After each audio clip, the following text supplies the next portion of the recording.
noches, amigas y amigos de toda Venezuela. Como siempre, para todas y para todos, la más cordial bienvenida a su programa Contragolpe por su canal preferido Venezolana de Televisión. Hoy es lunes 24 de enero del año 2011. Conversaremos en la primera parte de Contragolpe con Ana Marina Rodríguez. Siempre le cambian el nombre, le dicen Aura Marina. Sí. Gracias por acompañarnos esta noche. Ella es integrante de la Red Metropolitana de Inquilinos y obviamente también del Movimiento de Pobladoras y Pobladores. Bienvenida. Gracias por acompañarnos esta noche. Gracias a ustedes por la invitación. Uno de los aspectos que quizás se ha abordado menos en la problemática de vivienda es el de las personas que viven alquiladas. Quisiéramos preguntarle si hay algún censo, al menos de la situación en Caracas, cuántas personas viven alquiladas, en qué condiciones, cuánto tiempo tienen ocupando esos inmuebles. Bueno, fíjate, no se construyen inmuebles para alquiler desde hace más de 40 años. Hace esa cantidad de tiempo, pues fueron muchos extranjeros los que vinieron al país y se dedicaron a la construcción de muchos edificios para darlos completamente en alquiler. Nosotros estamos hablando de edificios de por lo menos 4 décadas. Sí. No hay edificios más nuevos que estén siendo alquilados. Actualmente no ha habido más, no ha ocurrido por parte de las empresas privadas la construcción de inmuebles nuevos para alquiler. Casi todos son, a menos que sean de pequeños propietarios, que dan su apartamento, 1 o 2 apartamentos que tengan en alquiler.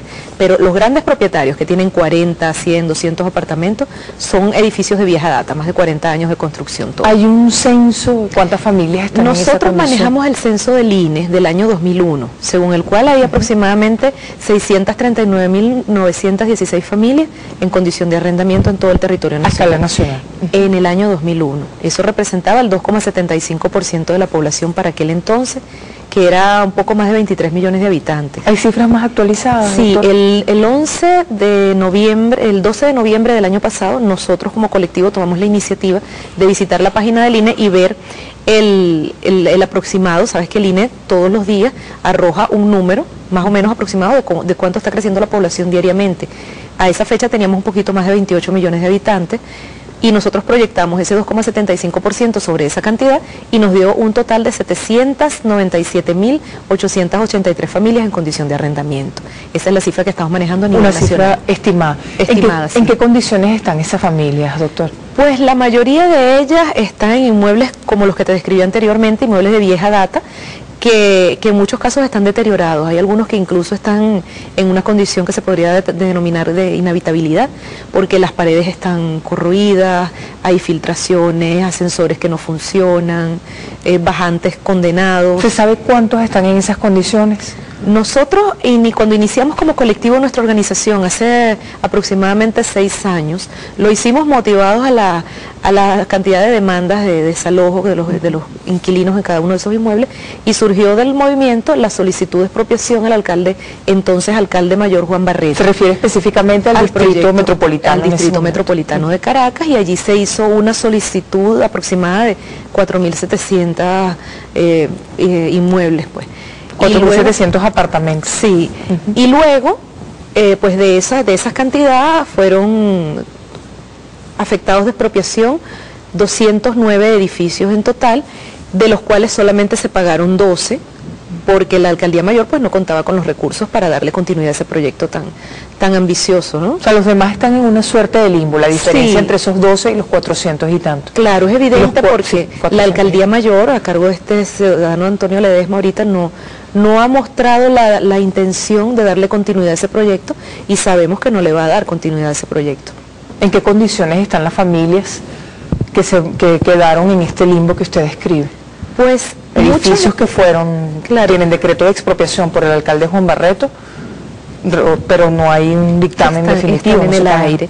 Por eso una de nuestras compañeras, el día que tuvimos la reunión en el Calvario con el presidente del Movimiento de Pobladores, se levantó y le propuso al comandante que rescatara ese proyecto de dotación de viviendas, porque aun cuando no se ha materializado la expropiación de esos edificios por parte del ente expropiante, eso ha servido como, de alguna manera, como para detener el hecho de que los propietarios intenten medidas de desalojo contra esos edificios. No es la totalidad de los casos, pero en muchos de ellos sí se ha dado. Sí se ha dado que los propietarios han dicho, hey, los inquilinos le dicen, hey, espera, yo tengo el edificio está afectado de expropiación, yo estoy aspirando como inquilino a poder adquirir este inmueble, no me puedes sacar, espera un momento, y eso los ha detenido un poco. ¿Cómo se diferencia esto, doctora, de las ocupaciones ilegales? ¿No vamos a usar el término invasiones? porque sabemos toda la connotación que tiene, pero de las ocupaciones ilegales que también existen, de inmuebles que han sido, hay familias que se han metido por la fuerza, los han ocupado, y sabemos que la ley no ampara esto. No, la ley no lo ampara. El artículo 471 rayada del Código Penal condena ese tipo de invasiones y bueno, y el Estado a través del instrumento jurídico pues ha decidido penalizar ese tipo de acciones, ¿no?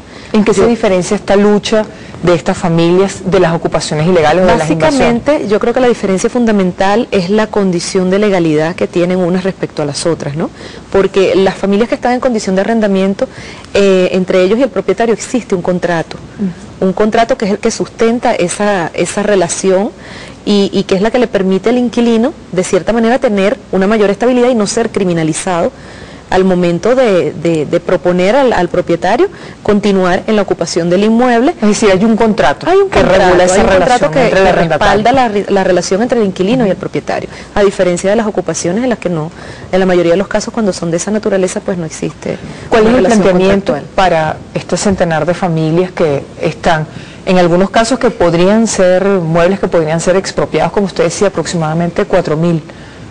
De acuerdo con ese cálculo, y los otros que ya fueron expropiados pero que no fueron pagados por el Estado. ¿Cuál es la propuesta? Claro, mira, para eso nosotros hemos planteado, al presidente le planteamos para los efectos de que ingresara dentro del marco de la ley habilitante un proyecto de regulación, un proyecto de ley de regulación del mercado secundario de la vivienda que permita abaratar los costos de estos inmuebles de vieja data y que los inquilinos puedan adquirir esos inmuebles a un verdadero precio justo.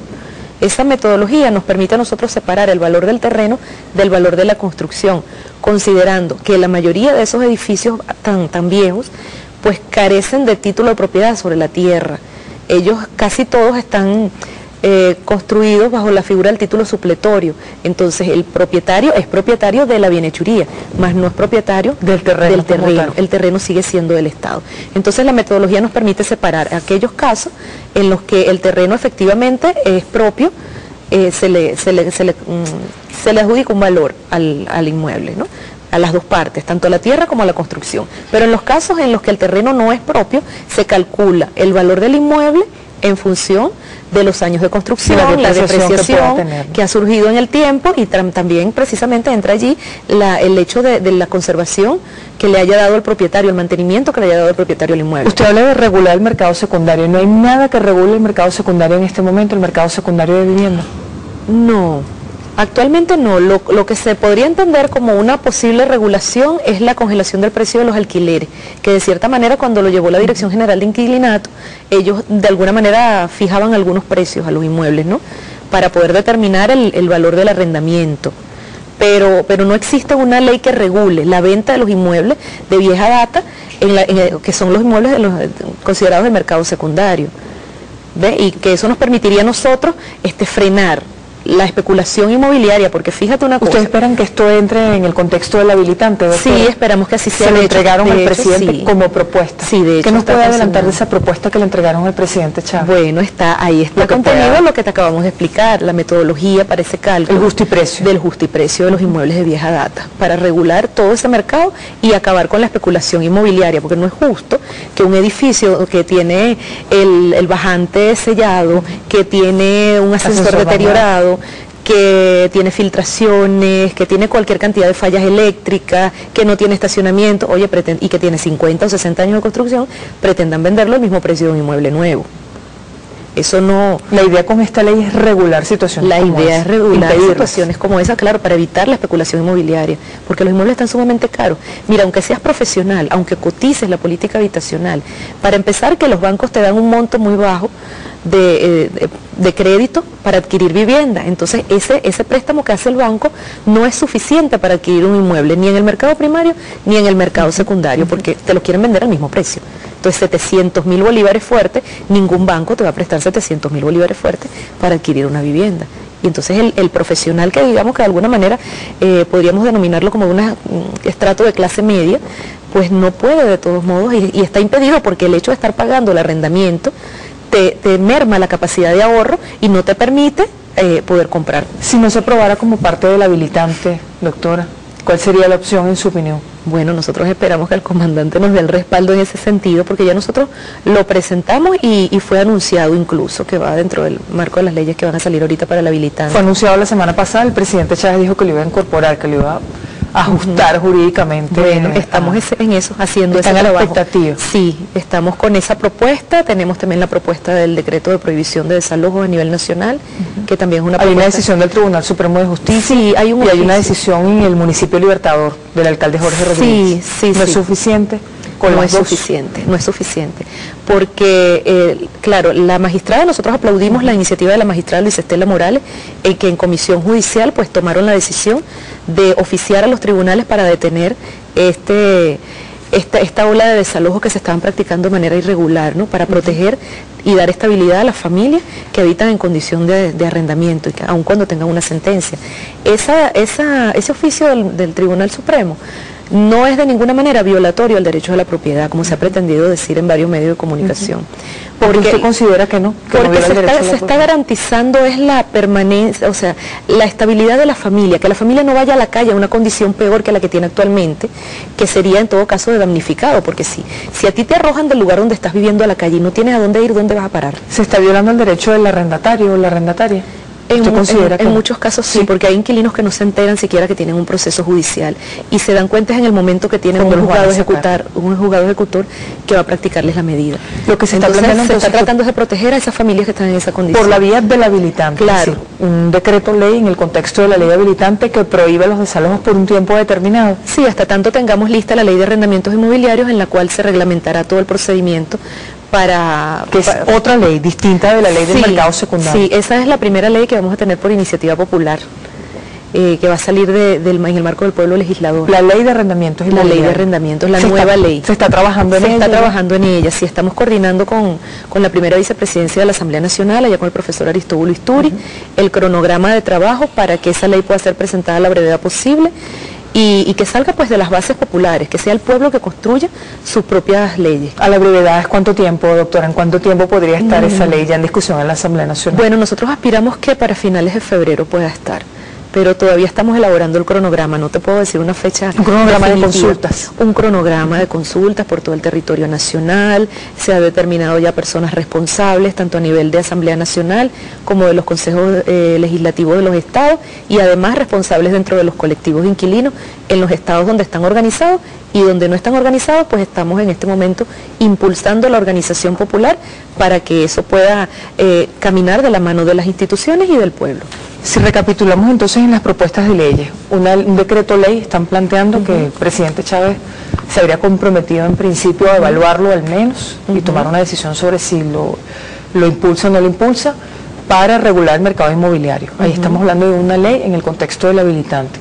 Una ley ya con la consigna del pueblo legislador para regular toda la materia de arrendamientos inmobiliarios. ¿Alguna otra más? Sí, los compañeros de los comités de tierra presentaron una propuesta también. Sí, los desalojos, pero los compañeros de los comités de tierra también presentaron una propuesta de ley de regularización de la tenencia de la tierra. ¿También para el habilitante? También para el habilitante. Es decir, serían 3 propuestas ahora para el habilitante y una del pueblo legislador. Del pueblo legislador. Ajá. Lo que me preguntaste hace un momento del decreto del alcalde Jorge Rodríguez, de eso te puedo decir. Que prohíbe los desalojos. Que prohíbe los desalojos, claro. Eso fue una iniciativa de nuestro colectivo también allí, que fue vista por el alcalde y nos acompañó en ese sentido y nos convirtió en el tercer país del mundo en tener un decreto de esa naturaleza, porque hay que entender que la vivienda es un derecho humano, no es una mercancía. Entonces ya nosotros teníamos el antecedente de la ciudad de Bobigny en Francia y adicionalmente de la ciudad de Roma, en la que ya se habían realizado decretos de esta naturaleza. Nosotros fuimos el primer país del continente americano y el tercero del mundo en tener un decreto de esos a nivel municipal. Caracas, la primera ciudad. Caracas, la primera ciudad, y luego la ciudad de Valencia, que también se nos sumó el alcalde de Valencia, del estado Carabobo. Pero ahora vamos a convertirnos en el único país del mundo en cumplir con una mora legislativa que teníamos de 53 años, y por fin Venezuela va a tener un decreto que prohíba los desalojos forzosos arbitrarios a nivel nacional. La propuesta en el caso de las personas que tienen años, 30, 40 años, 20, 30, 40 años viviendo en edificios, como usted lo planteaba, incluso en condiciones a veces con déficit desde el punto de vista de los servicios, ¿Es que el edificio, los apartamentos sean regalados? No, nosotros como porque inquilinos... esto también genera alguna confusión. Y es muy buena tu pregunta, porque se ha pretendido decir que los inquilinos nos queremos quedar con los inmuebles de todos aquellos propietarios, sean pequeños o grandes propietarios. Y eso no es verdad. Cuando nosotros planteamos la posibilidad de la regulación del mercado secundario de la vivienda es porque los inquilinos queremos comprar, pero a precio justo. Nosotros nunca nos hemos planteado el hecho de ocupar un inmueble bajo la condición de arrendamiento para después apropiarnos indebidamente de ese inmueble y pretender ser propietarios por la fuerza. De ninguna manera, eso nada más alejado de la realidad. ¿Las familias están dispuestas a pagar? Todas las familias están dispuestas a pagar, pero un precio justo. ¿Precio justo qué puede ser, por ejemplo? Precio justo nosotros lo denominamos, Vanessa, porque de la aplicación de nuestra metodología nosotros nos hemos podido percatar que la especulación se ha ido a tales extremos que los precios por metro cuadrado son impagables. Cuando a ti te dicen que en la parroquia El Recreo el metro cuadrado te cuesta más de 10.000 bolívares fuertes, tú dices no voy a poder comprar jamás, porque no, los apartamentos salen a un valor excesivamente alto. Pero cuando aplicamos la metodología nuestra y aplicamos la depreciación, aplicamos la fórmula de la depreciación con base a los años de construcción, claro, eso surge como consecuencia de un trabajo que deben realizar los inquilinos en cada uno de los edificios, de investigar el momento en que fue construido el inmueble, para determinar los años de construcción, quién es el actual propietario, cuánto costó ese inmueble, para poder determinar el precio inicial y el precio actual y poder diferenciar. Y eso nos ha dado a nosotros como resultado que en muchos casos el metro cuadrado queda en menos de 1.000 bolívares fuertes. Entonces hay una diferencia gigantesca entre 10.300, 10.400 y un precio que no te llega en muchos casos a los 1.000 bolívares. ¿Y no cree que las propietarias y los propietarios van a chillar cuando... Claro que lo van a hacer, este cálculo, claro que la lo van a diferencia hacer. de 10.000 bolívares fuertes metro cuadrado a 1.000 bolívares fuertes el metro cuadrado? Claro que lo van a hacer, Vanessa. ¿Lo van a aceptar? Pero tienen que ser realistas y tienen que ser sinceros. Hay que poner la honestidad por delante. Ellos tienen que estar claros y tienen que reconocer que esos inmuebles están vetustos, que no valen, en muchos de los casos, lo que ellos pretenden obtener desmesuradamente por cada uno de esos apartamentos. Hay muchos de esos edificios que ni siquiera tienen propiedad horizontal. Están en bloques, lo que significa que tampoco se los han podido vender a los inquilinos y no va a haber inquilino que pueda comprar porque tendría que comprar el edificio completo. Si no puedes comprar un apartamento menos el edificio. Tendrían entonces los inquilinos que organizarse de alguna manera para tratar de comprar el edificio completo. ¿Pero a qué precio? ¿A precio especulativo del mercado? No es lo que nosotros esperamos. ¿Ustedes se proponen hacer alguna investigación para tener cifras nacionales, más allá de estas proyecciones con base en las estadísticas del INE que ustedes han hecho? La estamos haciendo con los edificios que nosotros tenemos registrados. Nosotros pues tenemos todas las gacetas oficiales que afectaron de expropiación a todos los inmuebles con el proyecto de Juan Barreto en aquel tiempo. Y en cada uno de esos edificios, pues los inquilinos se han designado las vocerías y se ha hecho la investigación de la tradición legal de cada uno de esos inmuebles. Y en ese sentido, pues nosotros ya tenemos más o menos una base de datos que tendremos que ir construyendo a nivel nacional, porque apenas nosotros tenemos organización de inquilinos, ¿qué te puedo decir? En el estado Mérida, en el estado Carabobo, en el estado Aragua, en el estado Miranda, en el Distrito Capital. Recién estábamos conversando con los compañeros de Vargas, que ya empezaron a organizarse, los compañeros del estado Nueva Esparta, estado Bolívar, pero en este momento no podemos darte una cifra total de los inmuebles que tenemos en todo el territorio nacional. Pero sería independientemente de eso, y para finalizar todo, ¿ustedes calculan que serían miles de familias beneficiadas? Claro que sí, Vanessa. Por estas propuestas de ley. Si tomamos esas 796, ese universo de 797.883 familias, van a ser muchas las familias beneficiadas. Y lo más importante, sin pegar un bloque. Por último, le preguntamos, ¿cómo se pone en contacto, quienes le estén escuchando en este momento, cómo se ponen en contacto con usted? Tenemos un correo electrónico que abrimos hace poco, que es movimientopobladoresinquilinos@gmail.com. Todo pegado, movimientopobladoresinquilinos@gmail.com. Correcto. ¿Algún número telefónico? El mío ya no aguanta más. No, me imagino. Me imagino que la comunicación sea entonces por correo electrónico. Correo electrónico, sí. Muchísimas gracias por acompañarnos. Gracias a ti por la doctora, invitación. gracias a todos. ¿Y usted espera que en los próximos días el presidente haga los anuncios? Bueno, eso esperamos. El presidente dijo la semana pasada que aspiraba a que más o menos en 2 semanas tuviéramos listo el decreto. Estamos trabajando duro en eso para que lo pueda tener como él lo espera y como todos lo necesitamos dentro de ese tiempo. Doctora, muchísimas gracias por acompañarnos. Gracias a ti. Bienvenida siempre a BTV, gracias. Nosotros despedimos a la doctora Ana Marina Rodríguez de la Red Metropolitana de Inquilinos. Vamos a hacer una pausa, los dejamos con el Contragolpe del Pueblo. En minutos estaremos de vuelta ya para el cierre de este programa.